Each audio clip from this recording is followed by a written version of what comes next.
Quand je gribouillais un peu dans les cours, une fois un prof m'avait viré parce que je n'étais pas du tout, je l'écoutais pas, je dessinais. Et il y a un étudiant, il a dit, monsieur, lui, il est un artiste. Lui, c'est un artiste. Mais bon, enfin, ça, c'est des anecdotes qui n'ont aucune importance, parce que pour moi, un artiste, on ne guérit pas le cancer, on n'invente rien, tu vois, on n'invente ni bleu, ni aspirine, ni rien du tout, on n'apporte rien à la société. Seulement on pousse l'autre à se poser des questions, c'est tout, par rapport à lui-même, par rapport à son entourage, par rapport à tout ça. Et à votre avis, c'est pas important pour la société? Si, c'est important, mais pas aussi important que l'agriculteur.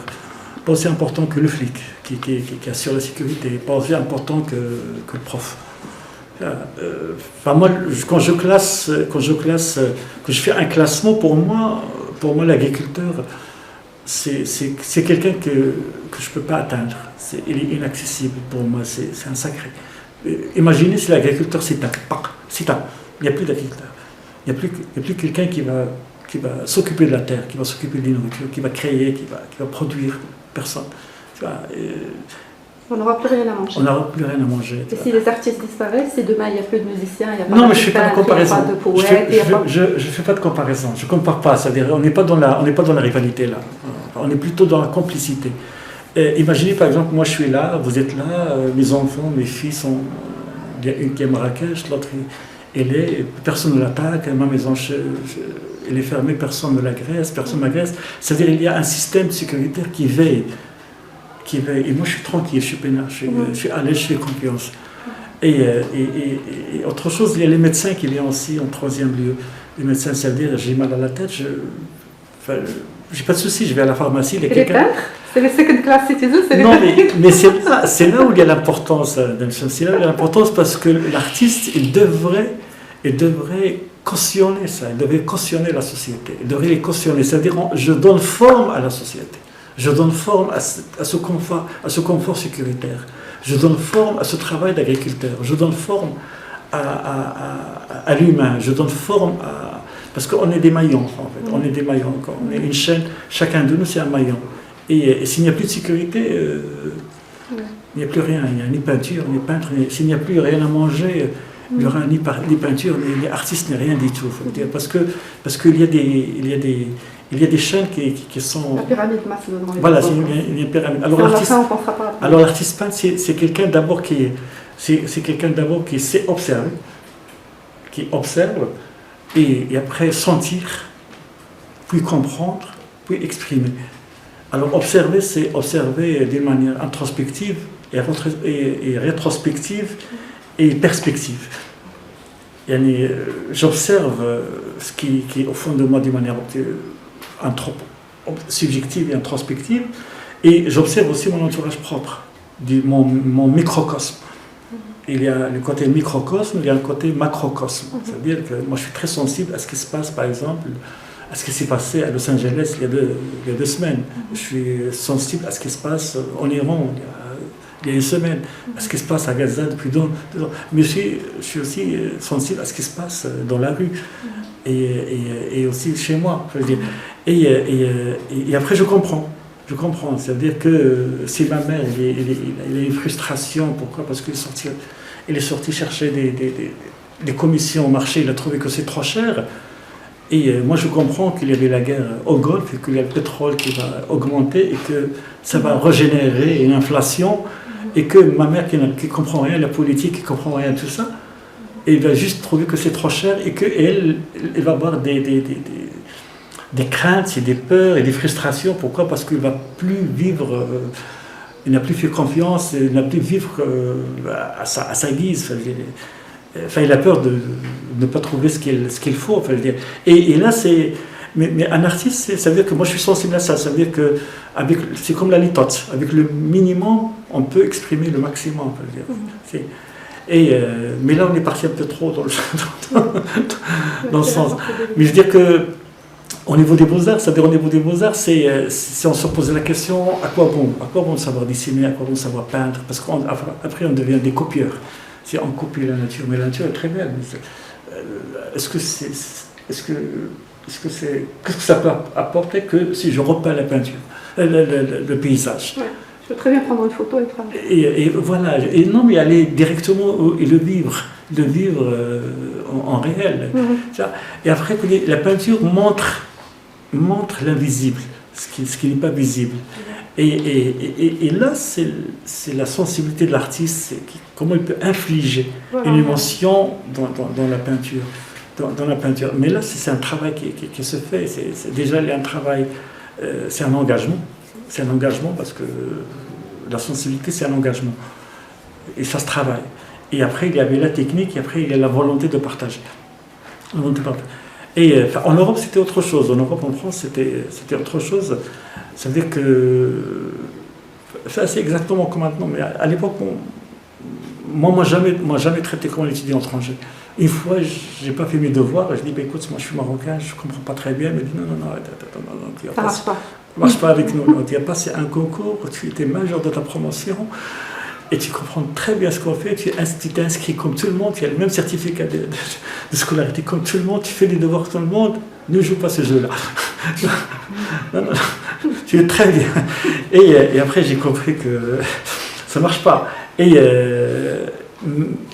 Mais c'est là où je commençais à être sensible à Nasr Riwan, aux anecdotes, ou tout ça, parce que en regardant les musées, tout ça, bien sûr avec les cours, ce sont des cours basés sur la culture européenne, la culture occidentale.